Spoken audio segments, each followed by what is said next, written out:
Okay. And let's see here. Oh, of course, it's not going to let me move on. Let me see if I can reopen this.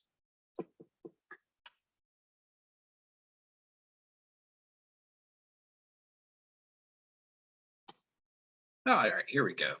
Yeah, so today's lesson, we're going to identify special purpose maps and interpret information presented on a special purpose map. So it's actually been a while since we looked at maps. That was way back towards the beginning of classes last year.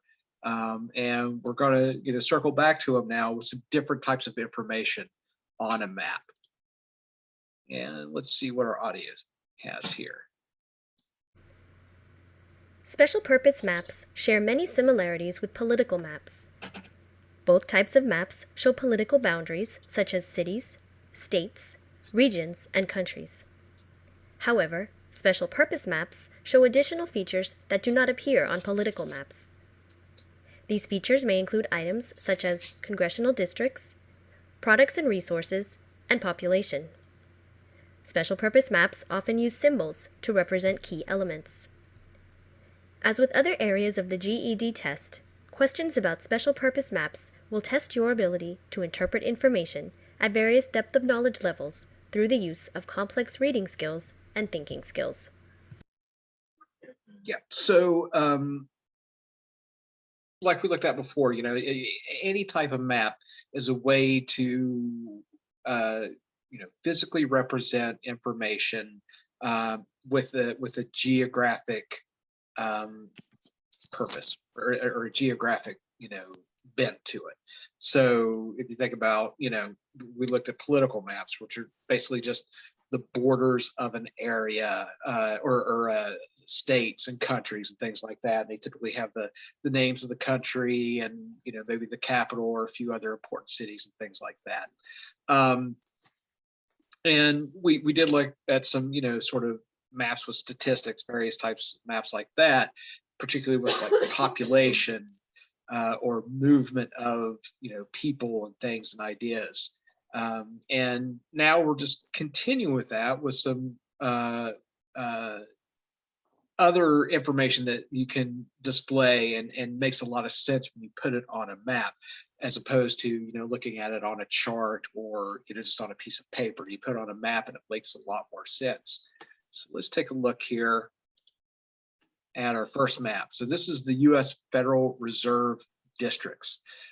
And so the Federal Reserve is sort of like it's the U.S. central bank, and it regulates basically all the banking in the country. It has a lot of sort of different responsibilities. It came into being early in the 20th century. I think it was like 1913. There was a Federal Reserve Act. We've talked a lot about the Great Depression. And so this was about almost 20 years before the Great Depression. It was around 1913, but there was also some banking panic. And so the federal government stepped in with the Federal Reserve Act to institute the Federal Reserve to help regulate banking, to make sure that we don't get into these crises. And so it's sort of like the bank of banks. Private banks can go for insurance and lending, and also, like I said, regulation. So they sort of watch the banking institutions.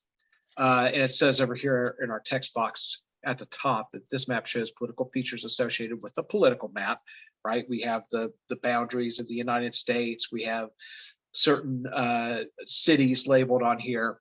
And these features include the boundaries of the United States, as well as the location of cities where the branches of the Federal Reserve are located. So each little district here, each numbered district means that's a district that the Federal Reserve, has, like an office for that has certain responsibilities. So, like for us, it looks like most of Ohio, because I have Cleveland on here, is in the 4th district. So there's some office, maybe in Cleveland or Columbus or Cincinnati somewhere, for the Federal Reserve. And they'll handle any type of banking related activities in that area. And then secondly, in box B down here, it says, in addition to political features, the map shows the boundaries of the 12 Federal Reserve districts.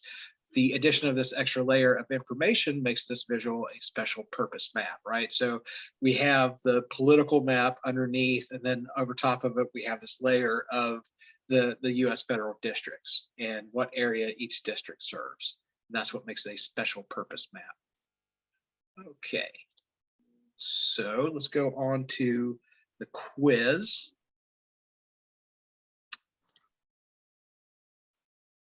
All right, lesson 13, quiz. Here we go. Okay. And our first question, how about Tracy? Would you like to read question 1 for us? Yes. In which Federal Reserve District is the state of California located? A. Fifth. Sorry. Oh. Could I read? Yeah. Yeah, there you go. The fifth district. B. The 8th district. C. The 10th district. D. The 12th district. Yes. Could I view the map? map? Yeah. Yeah. California. The 12th district. Yeah, the 12th district, right? D. As in dog. So that's the thing, you know, when it comes to, if you see a map on a test or something, you might have to bounce back and forth between the map and the question. And of course, you know, geography, I'm going to put up another map for like just a state map, you know, with the political borders of the states to help you guys learn the states, because that's going to come into play here. So, you know, the one tip off is the district is called the San Francisco district. And it has that labeled here. So that's probably the location of the office. And, you know, that, you know, San Francisco, California, that's going to help you identify where California is. So yeah, that's D for number 1. And just back to our test taking tip here, it says interpreting special purpose maps in a test taking situation. Study the map's title and contents to identify the purpose the map will serve.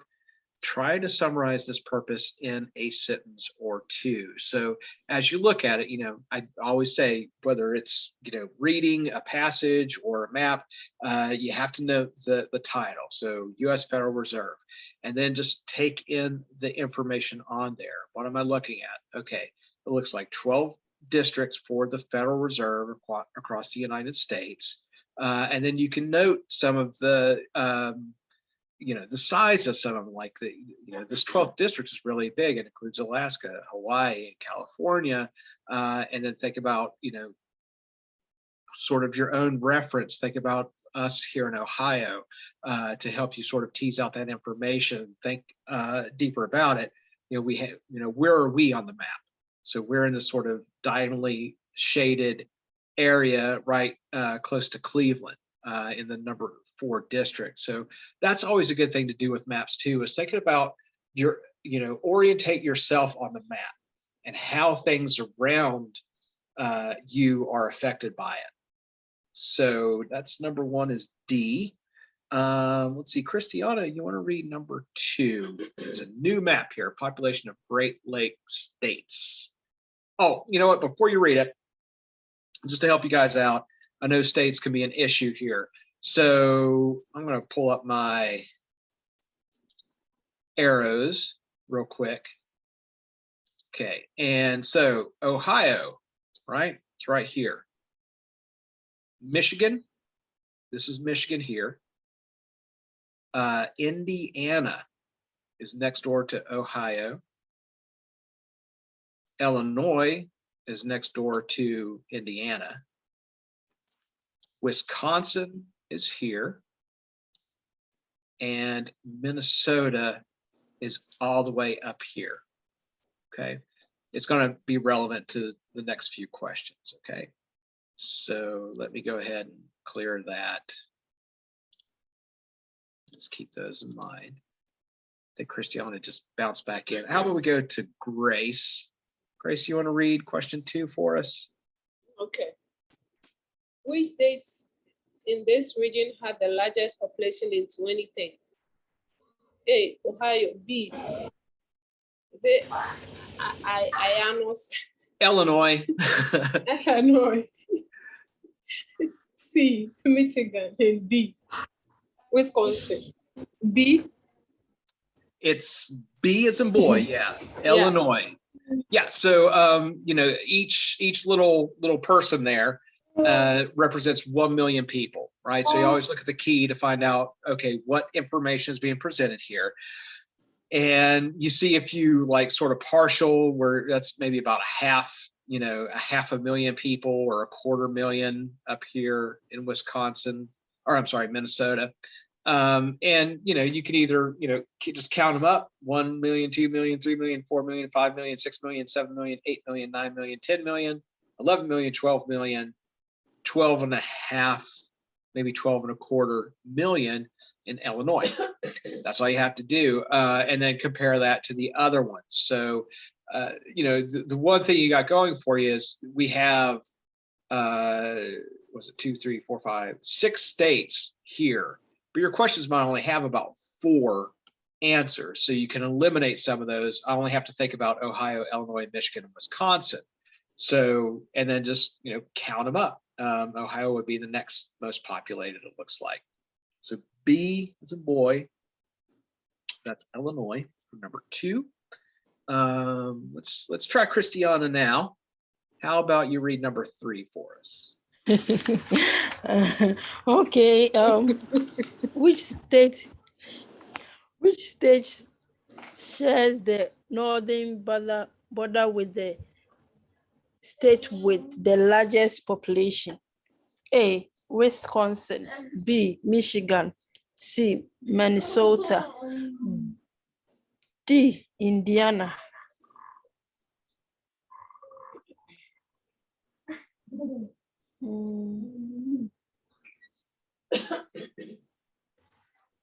Okay. Okay, so okay. Yeah, it's Yeah, it's A. It's Wisconsin. is it Yeah. Wisconsin? Yeah. So to help you out there, right? We already identified Illinois as the most populous state. So that's your reference point. And then you have to think about, okay, what is north of Illinois? So we just hop the state border there, and that is Wisconsin. And again, I know, you know, if you struggle knowing the states without having, you know, the name on there and stuff, I'm going to find some maps for you guys to help with that. I think earlier when we were dealing with maps before, I found a video that was pretty good at showing how, you know, how to learn the states, make it easier for you to learn the states. And I'll put that up again on Google Classroom to help out. But that's definitely something that, you know, we don't necessarily work on in class, but it's that prior knowledge that you're going to want to have in your pocket when you go to take the exam. Okay, so 3 is A, and on our population of great states map again, let's go to Sasha Gay now. How about you read number 4? Which of the following statements is correct based on the information on the map? A, Minnesota had less than 5 million people. B, Wisconsin had a larger population than Indiana. C, Ohio and Michigan had a combined population of more than 20 million people. And D, the 2 most populous states share a border.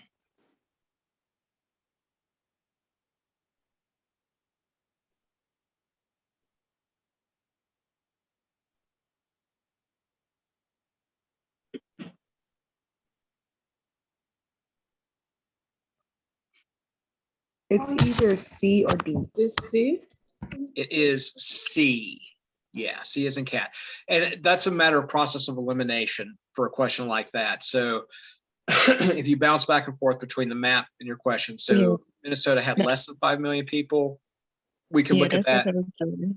Yeah, we can see that it's they have more, and just going through, bouncing back and forth until you you figure out it's like, okay, yeah, Ohio and Michigan had a combined population of over more than 20 million.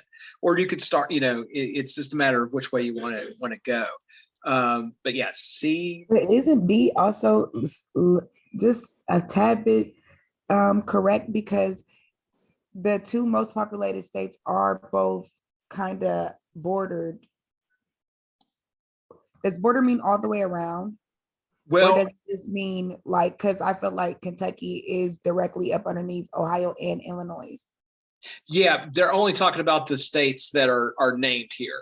That are Okay, in, okay, yeah. I see what you mean. I see what you're saying. That's a little bit confusing, right? Because yeah, there's another state that shares a border with them. But that's a good point. I'm glad you pointed that out too. When it comes to something like this and they're giving you just like a small segment of information, only consider what you have available. Just try to like block out the noise of everything else. Like those states don't even exist, at that moment. But yeah, I'm glad you pointed that out. It's true. They do share a border with other states, but in this case, for the information we have provided, you can ignore that basically. All right. So C for number 4, 5, we have a new map. So let's take a look here real quick. It says the U.S. House of Representatives has 435 seats. The number of seats assigned to each state is based on population determined every 10 years by a national census. Based on the 2010 census, each congressional district now contains 710,767 people. It's a very specific number. In 2000, each congressional district contained 647,000 people. So the number of people in each congressional district expanded by about about 70 some thousand, or 63,000 or so. And that's why the census, when it comes around every 10 years or so, is so important, because that's how we determine how many states get representatives. Our across the nation, population is always shifting a little bit. We're going to see a map later on that explains that, like a shift between different counties.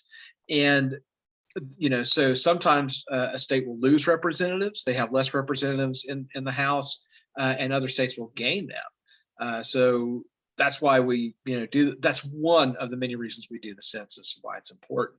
And here we have the state of Arkansas, right? So the congressional districts of Arkansas. And we see, it looks like 1, 2, 3, 4 congressional districts, which means they have 4 representatives in the House of Representatives, U.S. representatives. And they're labeled, 1, 2, 3, 4. And then, of course, we have a number of the cities in those districts as well. So for question 5, how about Nakia? Could you read question 5 for us?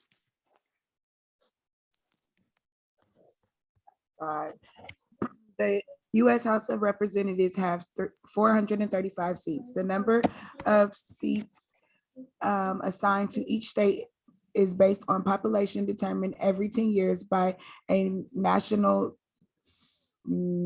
census. Yep. Based on the 2010 census, each congressional district now contains 710,767. Did I say that right? Yep. Okay, people. In 2000, each congressional district contains 647,000 people. How are the congressional districts shown on the map alike? And A says they are alike in area. B says they have the same number of large cities. C says they have approximately the same population. And D says they have the same types of industries. And I came up with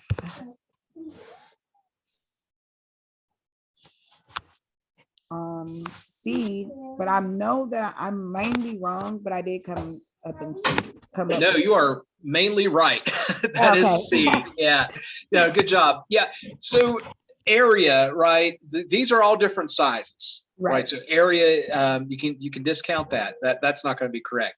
They have the same number of large cities, not necessarily. There's this larger dark green district has more cities, but the overriding factor is in each one of those districts. And this comes back to the text, right? So the factor is how many people are in each one of those districts. And we know it's about 710,767 people. So that's what they all have in common, regardless of shape or area, the size of them, how many cities are in there. Each one of those has that number of people. So yeah, good call. That's C for number 5. And how about we go back to Tracy for number 6 here.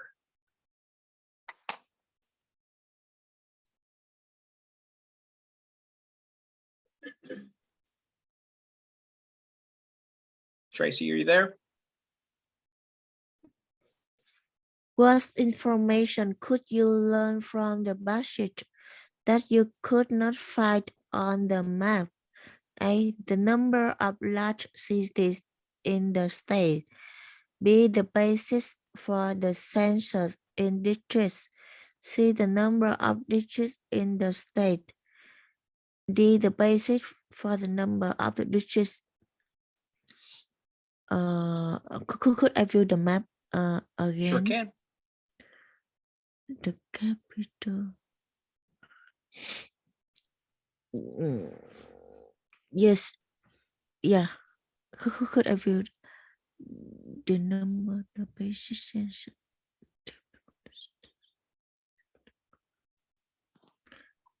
B, the basis of the census. So D, the basis D. for the number of the districts. Yeah. So, looking at the passage, what do we learn there? We actually get statistics about each district or how many people. So the map doesn't tell us that, right? We don't really have any numbers outside of just the congressional districts on the map. So that leaves D as in dog, the basis for the number. How do we get to a congressional district? How do we figure that out? Well, it's basically based on population. Okay, so run through our 6 questions real quick. Make sure everybody's got these. 1 was D as in dog. 2 is B as in boy. 3 is A. 4 is C for cat.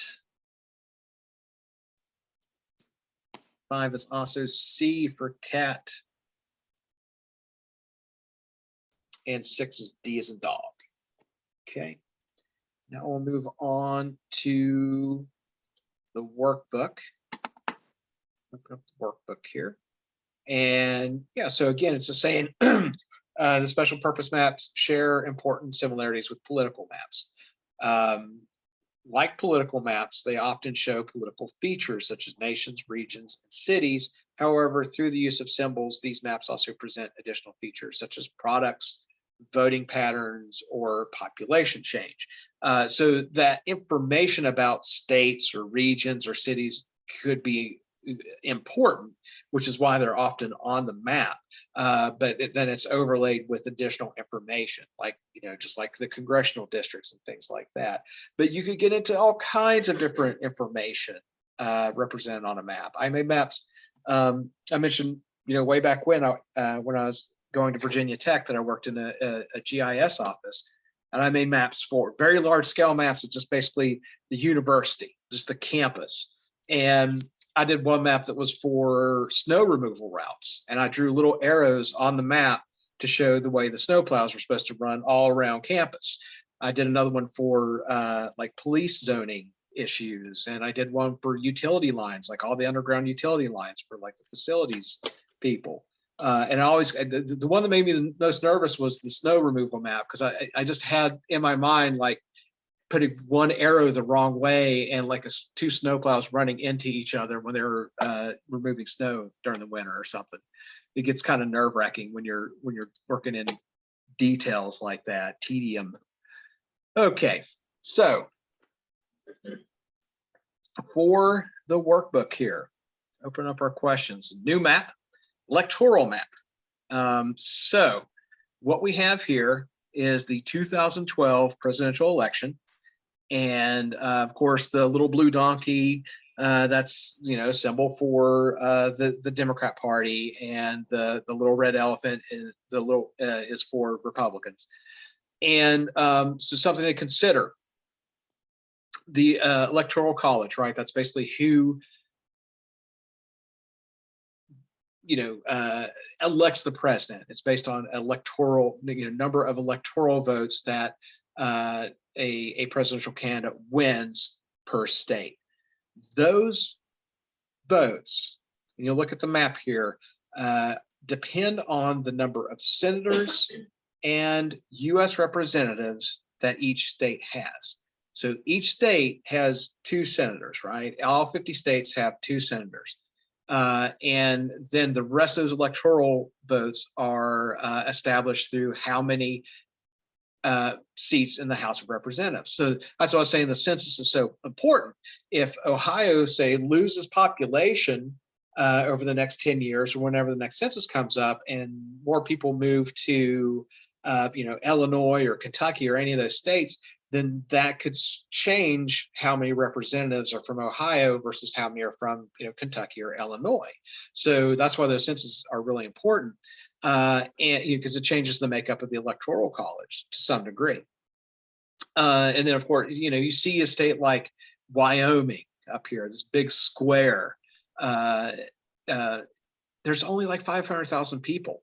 There's not actually enough people in the entire state of Wyoming to make a congressional district, right? Because we just saw it takes like 710,767 people to make up a congressional district. So just because, you know, they're our state and they have to have representation, they have 1 U.S. representative serving.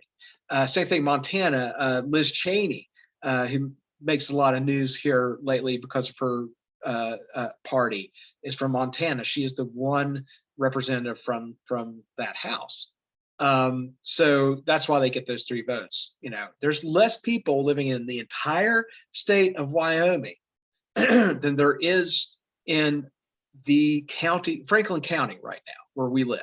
There's actually almost 3 times the amount of people living in Franklin County than the entire state of Wyoming, which is why you see that Ohio has so many more electoral votes. So that's our civics lessons for today. And then text box A, it says the political features shown on this map include the boundaries of each state and of the United States, right? We're back to that idea. We have all the states here and the outline of the US. Usually when you have a state, a map of the United States like that, they'll put Alaska and Hawaii at the bottom. They just throw them in there because there's, you know, so far out that we don't really see them on a just a regular US map for just doing the states. And then the text box B says the icons indicate that this is a special purpose map. By scanning the icons and the numbers of electoral votes shown on the map, you can determine who won the election.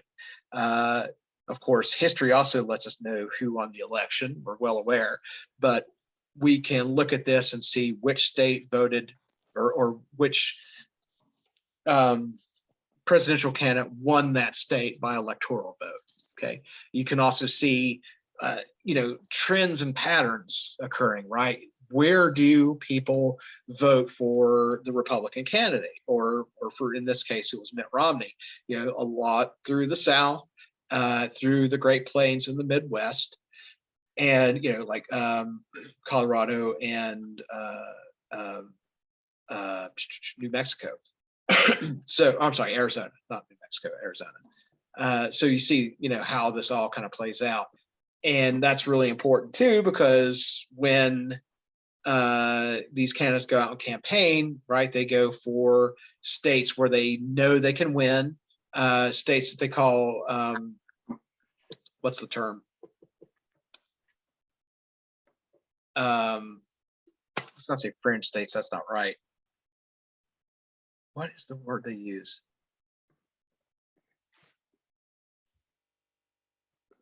Swing states, right? That's where you get a lot of activity from both candidates, because that's a battleground state. They'll call them those two. Ohio is often a battleground state, and they help determine long run who's going to wind up being president based on who wins those states. So yeah, and it says here using logic. So special purpose maps usually use symbols, labels, and icons to represent features. By using logic to decode these items, you can begin to interpret the map and answer questions based on its content. So we took a good look at the map here. All those little blue donkeys represent the electoral votes for Barack Obama. All the little red elephants represent the states and the number of electoral votes that Mitt Romney won. Okay. So let's take a look here at question 1. How about Christiana? Could you read question 1 for us? Okay. The question says, which of the following states likely provided the greatest electoral benefit for the winning candidate? A, California. B, New York. C, Georgia. D, Texas.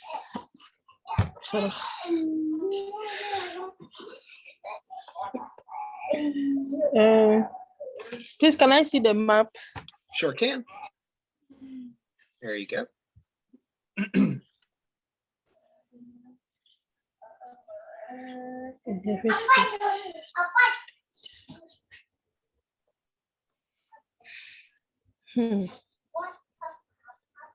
Is it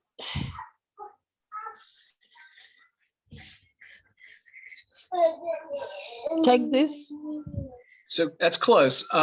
It's actually the next big, well, the biggest one is California, right over here on the West Coast. I know that's a lot of information and it's kind of small. Prior knowledge, this is something to think about too if you run into a question like this on Electoral College. California is the most populous state, right? So as a result, it also has the most elected or has the most members of the House of Representatives. So it has the most electoral votes. California for number 1. This also comes into play because it has traditionally, I don't know the last time a California voted for, it might have been Ronald Reagan. Even then, it tends to vote for the Democratic candidate. It's a liberal state. So it's, basically, you can assume that the whoever the Democrat candidate is for president, California will vote for that candidate, unless something changes there. This last election there was a lot of change, and Joe Biden won some states that had traditionally gone to the Republican candidates. But that's 55 electoral votes right there. You need 270 to win. That's how many votes you need to win the election. So you already get a big chunk towards winning the election just based on California. There's people that argue that that's not good because it doesn't represent, the entirety of the United States. And that's one reason they say we have the Electoral College, because it balances out the votes between, the populous states like New York and California to these states where there's less population. But on the other hand, right, all fair, that's where so many people live, so their votes should count equally as well. So A for number 1. This is also where the idea of popular vote comes into play, right? It's based on Electoral College, not the popular vote. And we've had some very close elections where, the Clinton-Trump election, Donald Trump lost the popular vote, but he carried more electoral states, which put him into office. So that's something else that comes into play. Okay, and 2, how about Grace? Would you like to read number 2 there? Okay. Based on the map, which of the following statements is accurate? A, the candidates who won the most states did not win the election.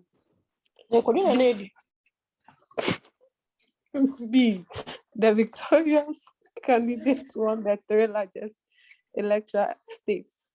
C, the West Coast largely supported the Republican. And D, all of the states in New England supported the Democrats. Is this C or D? It's D. Yeah, D is in dog there for 2. Yeah, so that's something also you hear a lot of conservatives will talk about the coastal elites that tend to vote for the Democratic candidate, that tend to be liberal states. So you look at the West Coast, Oregon, Portland, California, all coastal states. They went for Barack Obama in the 2012 election. You look at over here, Maine, New Hampshire, Massachusetts, Rhode Island, Vermont, all the Northeast, the New England states, Pennsylvania, all those, went for Obama.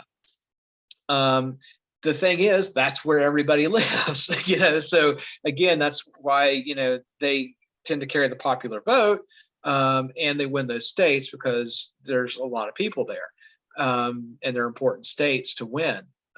So, and then of course, through the Midwest, like I mentioned, through the South, not as many electoral votes.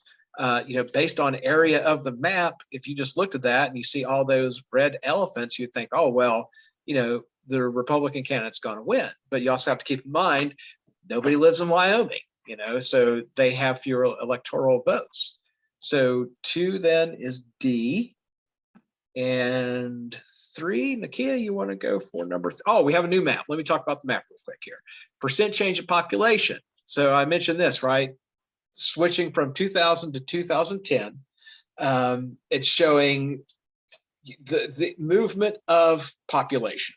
So the on our key here, that green color means a net gain, right? So there's more people moving into that particular county. So between a percent change of 50 to 110%, that's how much growth that particular county saw. And then 25 to 49, the next 9.7 to 24. And below that then is percent drop or percent loss. So a 0 to a 9.6% loss, 10 to 11%, I guess that is 46. Oh no, I'm sorry, I'm reading it backwards. So gotta think about my negatives here. So it's negative 0.1 to negative 10, negative 10 to negative 46. So the darker the color means the greater the change. Going green meant you gained population. Going to that dark blue meant that you lost population between the years 2000 and 2010, which were those census years, those population census gathering data information. Okay, so now, Nakia, if you could read number 3 for us, please. Which of the following states experienced the greatest population loss between 2000 and 2010? A, North Dakota, B, Florida, C, Utah, or D, Hawaii? And I would say out of the ones that they listed, it would be A, North Dakota. Boom. Yep. North Dakota, A. And, first thing you can do, right? I don't have to look at all 50 states. They're only giving me 4. I went through this earlier and I was like, how am I supposed to look at all these states? And I was like, you idiot. You don't have to look at all 50 states. You only have to look at 4. And I was like, oh, yeah, okay. So Florida actually, it looked like the gain population pretty steady in Florida. Utah over here actually gained quite a lot in some areas. So they gained more population. Hawaii was kind of holding strong, maybe lost a little bit, but not much. Somewhere in between that loss and gain. And then we look at North Dakota. Well, I don't blame them. That is one cold, snowy place. So why not get out of North Dakota? We see lots and lots of that dark blue all around the state of North Dakota. So that leaves us with A there for number 3. All right. And let's go to Tracy for number 4. Yes. Number 4, in which of the following parts of the country were the greatest popular growth A, the West Coast, B, the South Atlantic Coast, C, the Great Plains, D, the South. The rate population.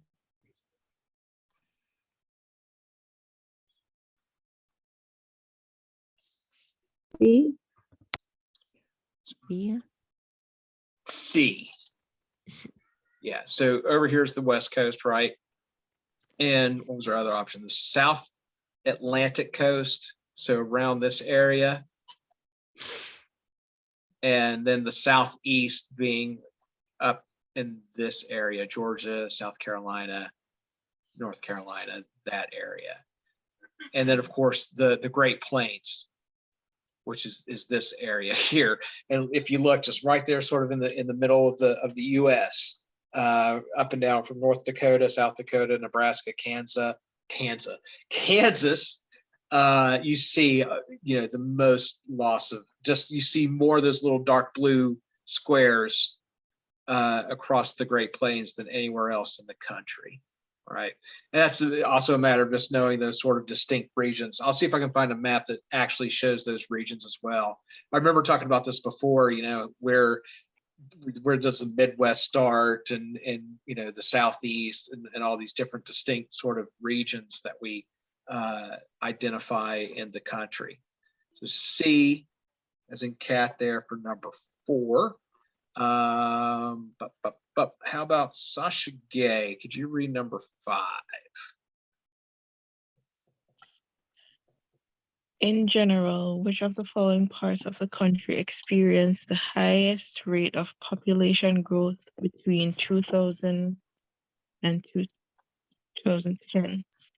A, the Northeast, B, the Southwest, C, Hawaii and Alaska, and D, the Central Plains.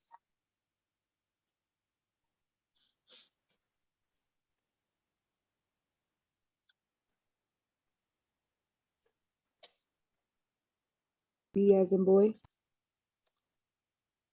B, yep, B as in boy for number 5, the Southwest. So particularly Arizona, Southern Nevada, Southern California.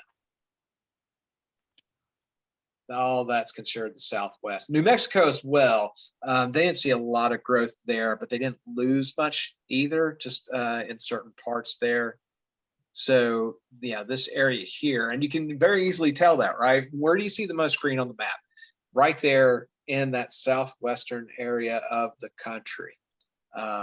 Everywhere else is either that blue or blue-gray color for the most part. All right, so B as in boy for 5 and 6. Grace, you want to take 6 there? All right. What generalization can you make about the northeastern area on the map? A, it experienced the greatest population growth. B, it experienced the greatest population loss. C, most of the area has experienced a decline in population. And D, the population has increased in most of the area. Northeast.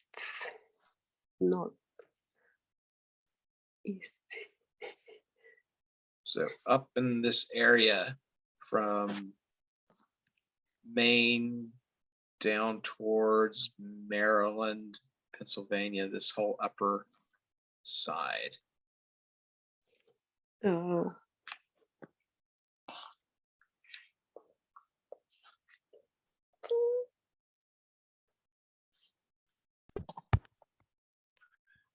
C. Okay, so Yeah, C.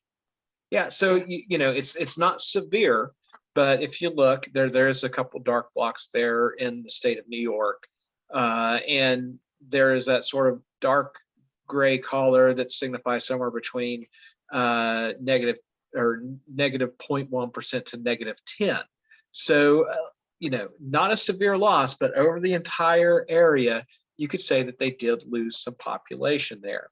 Was it enough to affect congressional districts? I don't think so. Maybe a few, but you know, just there was a loss. We can say that. All right, and 7. We're still on our population map. How about Christiana? Would you take 7 for us?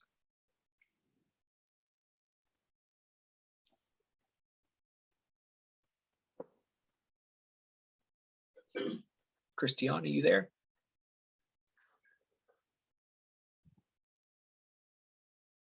Maybe not. Let's go to Nakia. We'll come back to Christiana. Okay. What number are we on? Number 7. Okay. Based on the map, which of the following statements can you infer about the population of the United States between 2000 and 2010? A is, hold on one moment. All right, my daughter's running around. Okay, A, the North is more attractive to the new residents than the South is. B, neither Hawaii or Alaska is attractive to new residents. C, each state has areas that lose population each year. Or D, of the 3 states of the West Coast, Eastern Oregon is least attractive to new residents. Eastern Oregon. I had C, but now that I just read D again, of the 3 states of the West Coast, Oregon is the least attractive to new residents. It's D. It's D. And you got this is one of those that it stands out. And I always talk about test taking tips and test taking skills. Sometimes it's more than just your knowledge. It's about how you approach a question. What's really weird is that every other one of those questions is general, right? The North is more attractive to the new residents of the South. Neither Hawaii nor Alaska is attractive. Every state has areas that lose population. And then that last one was like, of the 3 states on the West Coast, Eastern Oregon is least attractive to new residents. Much more specific information there. So that's where I might want to start. It's like, okay, let's go look at Oregon. And sure enough, wow, okay, so yeah, it lost population over those last 10 years. Every bit of Eastern Oregon along the border with Idaho has lost population. And then I could kind of quickly go back and check. North is more attractive to new residents than the South. Can't really say that. There's not a lot of change. The North and the South here, all kind of steady, right? Neither Hawaii or Alaska is attractive to new residents. Actually, Alaska had some growth over that 10-year span. Hawaii pretty much stayed the same. So, start there, and then you can kind of double check by looking at your other options. But when one is kind of crazy and specific, you might want to start there and look at that in particular. Okay, so D is in dog for number 7, and we're on to a new map.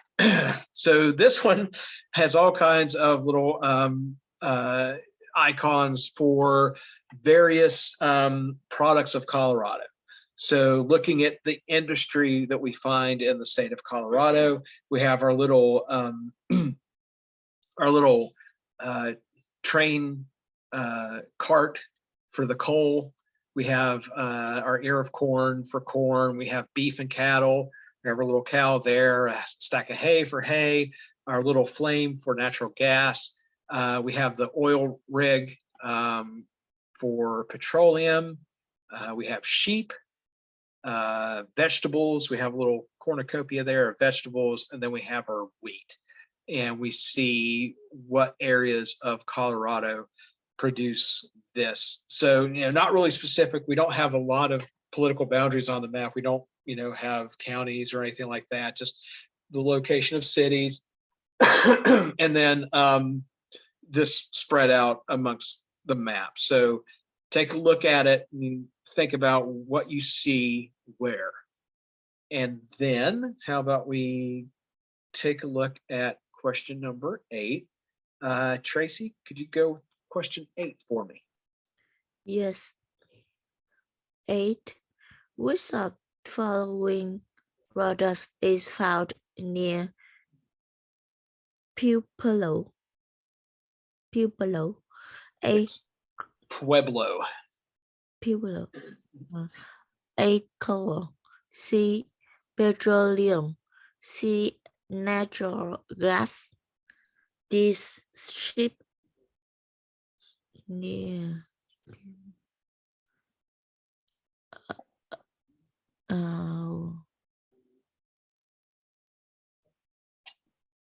Coal.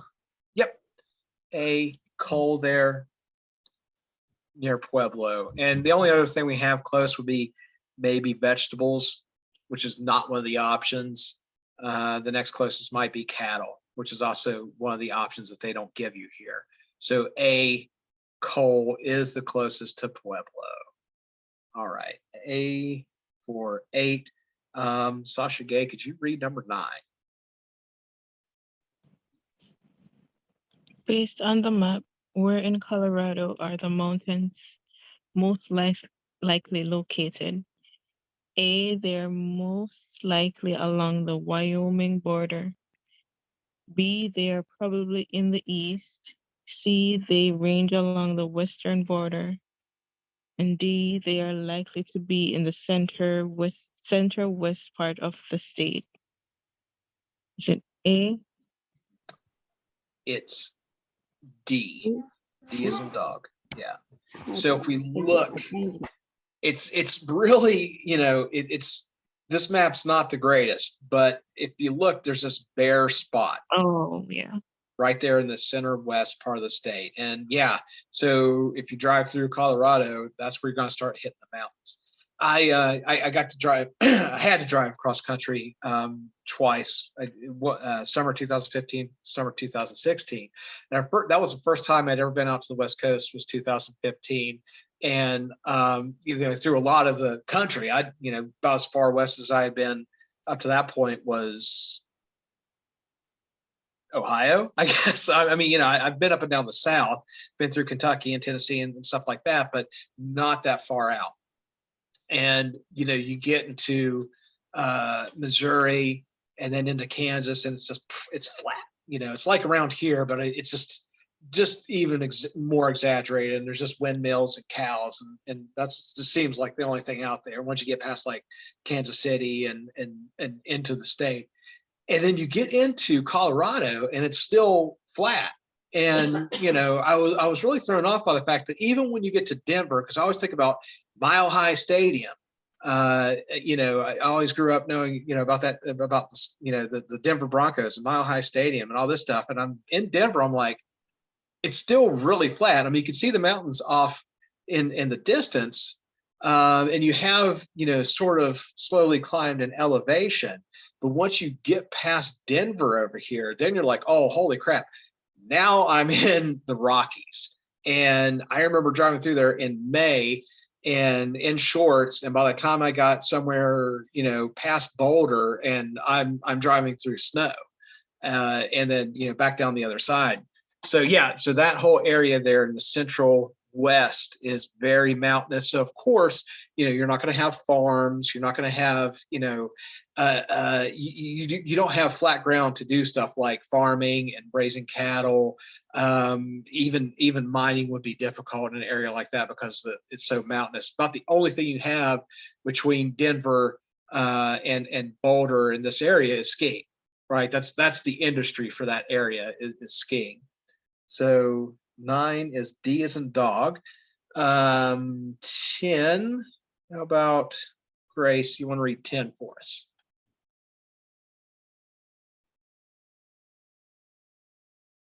Oh, okay. 10. In which area of the state is most crop agriculture located? A, in the east. B, along the border with New York. A, with New Mexico. C, in the northwestern corner. And D, just south of border. A? Yep, A, in the east. And we see all up and down, right? We got our little cattle, we got our corn, we got our wheat, a heck of a lot more of that going on here than anywhere else in the state. We get out to the west and we see sheep and stuff, but yeah, A for number 10. Like I said, that area of Colorado, flatter than the rest of the state. So much more favorable for that type of activity. Okay, so A in the east for number 10, and a new map. Apportionment. So what does that mean? Change from 2000 to 2010. Going back, thinking about our previous map about the loss of population, that resulted in the change in the number of houses in the U.S. House of Representatives. So this is the reapportionment map. How did that all pan out after they looked at the census? Who gained seats in the House of Representatives? There's 435. That does not change, right? That's the cap. That's how many representatives we have at all times in the House of Representatives. So our key shows us from 2000 to 2010. That extra dark blue color meant that that state gained 4 seats in the House of Representatives, right? So that's really important. That's 4 new electoral votes for the next election. And then, you know, going down, states gaining 2 seats is the lighter blue color, and then the really light blue color is the states gaining 1 seat in the House. No change for those states that stayed white. And then a light shaded green color means they lost 1 seat, and then the dark green color meant they lost 2 seats. And you see the 2 states that lost 2 seats were New York and Ohio. And you know, that's big. That means there's 2 less electoral votes that they got for the next presidential election that year. That's 2 less members in the House of Representatives that represent our state for that same time period. So again, that's why those censuses are really important, and we take them seriously. It really affects, you know, our representation in the federal government, and you know, can affect, you know, who becomes president based on who those states vote for. And then those lighter shade green, we see like Pennsylvania, Iowa, Illinois, Missouri, and Louisiana look like they lost 1 seat as well, while Florida, Texas, your Midwest here, not Midwest, your Southwest, Nevada, Utah, Arizona, and Washington all gained some seats as well. Okay, so let's see, Christiana, can I get you to read number 11?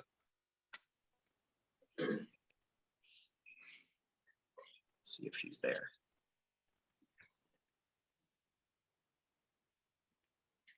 She might still be MIA. How about Nakia? Could you read 11 for us? No, I was telling number 11. How many seats did Texas have in 2010, and how many did it have in 2000 in the U.S. House of Representatives? And I picked A. 30. Oh, I'm sorry. Let me read the answer first. But the 36 go ahead. to 32. B is 37 to 36. C is 40 to 36. And D is 36 to 34. And I chose A. Yeah, good job. Yeah, so 11 is A. It's just a matter of some doing some math there, right? So Texas is the state that we're looking at, and we see 36. Okay, how do I do the math here and find out? So we know that it gained 4 seats. So 36 minus 4, that's going to leave us 32. So that went from 32 up to 36. And you know, that was, you know, one particular state. We just had to look at one box of information, and that lead us right to the answer. So yeah, 11 is A. How about Tracy for number 12? Number 12. Which of the following states gained the most seats in the U.S. House of Representatives in the result of 2010 reapportionment? A. Washington, B. Florida, C. New York, D. Georgia. The most.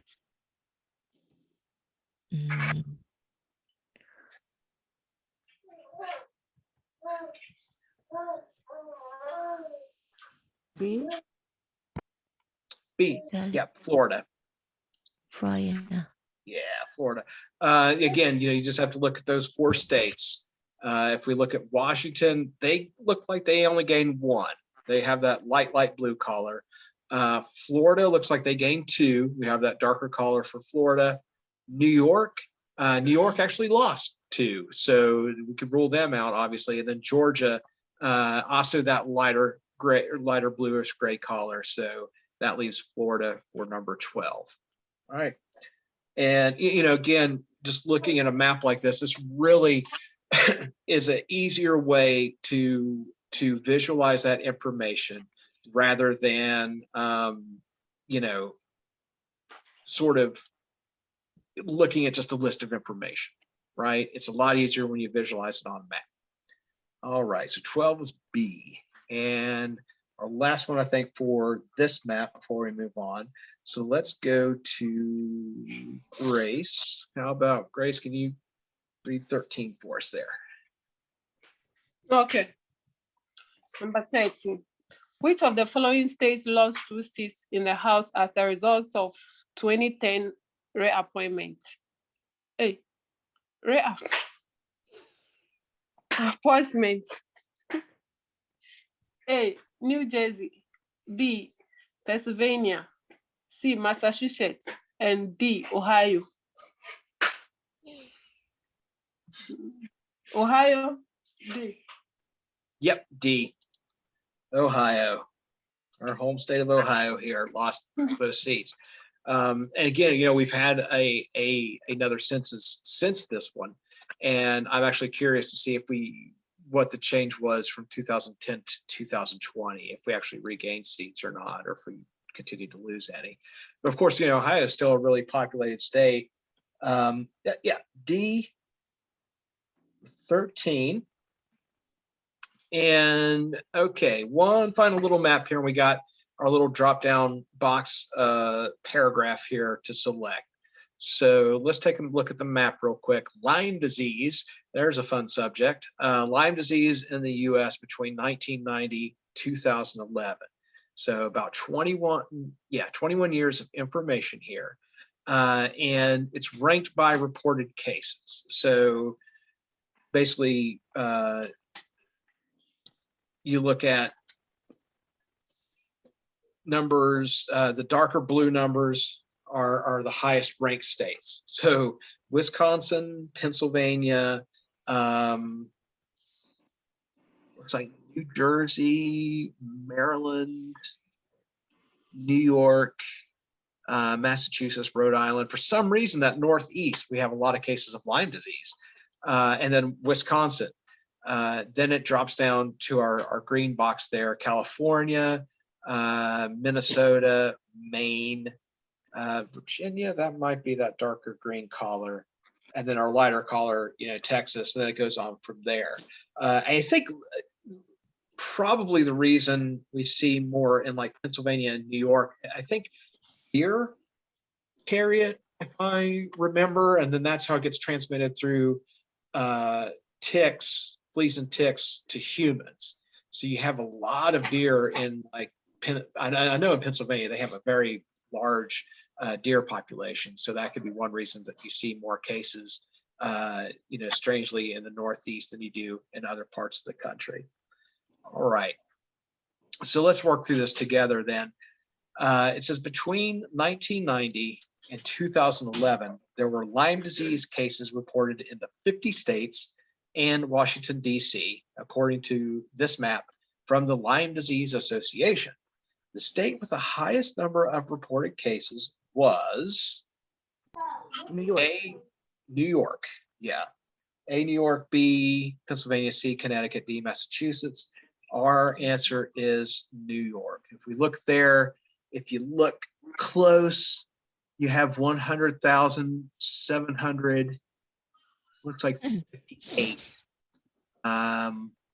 I need to use my progressive lenses, I think, to actually see that. But yeah, so they have that number listed there as well. So 60,000 for Pennsylvania, 20,000, but they all rank the highest from 1 to 7 in that graph or in the key. And then with more than 100,000. So most of the cases are concentrated in the Northwest.